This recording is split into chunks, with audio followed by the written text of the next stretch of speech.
Good news emerged on Friday as Israeli authorities announced that an Israeli woman in her mid to late 70s, who was previously believed to have been killed, is alive and among the 13 hostages who were freed.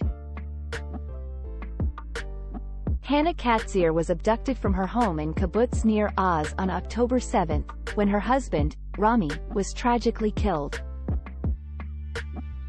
The Israeli government released a list of hostages freed, which included Katzir's name and several others from her kibbutz. Earlier this week, the Palestinian Islamic Jihad, a Gaza militant group that sometimes coordinates with Hamas, claimed on its Telegram channel that Katzir had died.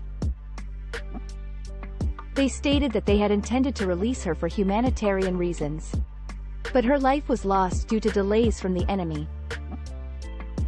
However, after spending 49 days in captivity, IDF spokesperson Daniel Hagari announced on Friday that Katzir had been freed.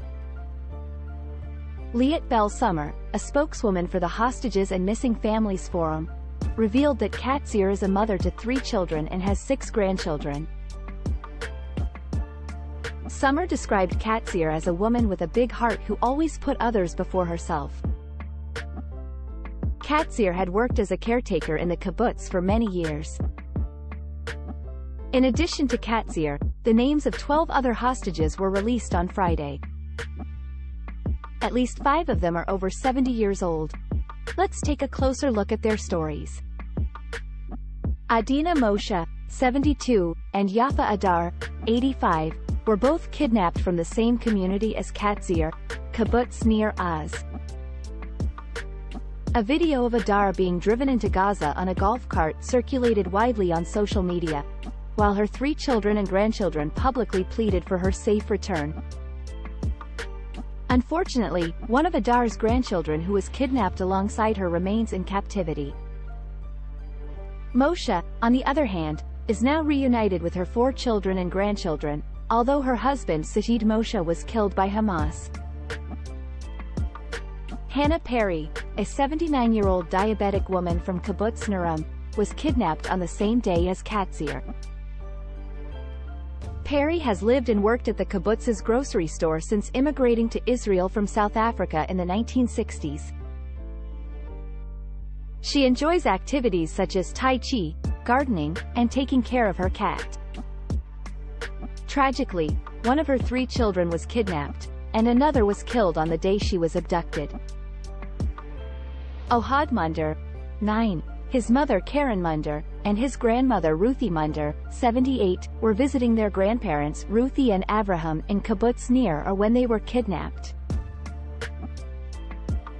Avraham remains in captivity. Karen, 54, works as a children's volleyball coach and special education teacher in Kfar Saba, where she and her son live. Ruthie, 78, used to work as the librarian and seamstress of the kibbutz before retiring. Doron Katz Asher, 34, and her daughters Aviv, 2, and Raz, 4, were visiting their grandmother at Kibbutz Nir Oz when they were kidnapped.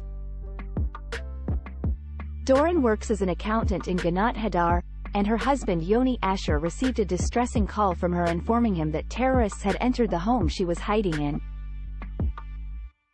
Later, he discovered videos on social media showing his family crammed onto the back of a vehicle.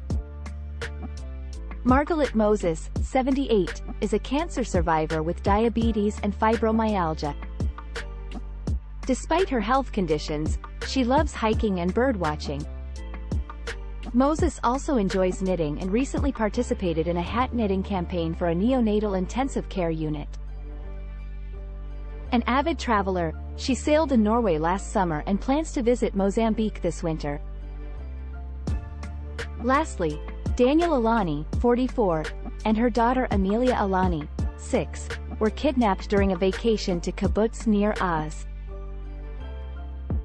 In her final message to her family before the kidnapping, Daniel expressed her fear that she might not survive due to the presence of terrorists in her sister's home. Daniel's sister Sharon Alani Quino, along with her 3-year-old twins and husband, were also kidnapped. The release of these hostages brings hope and relief to their families and communities.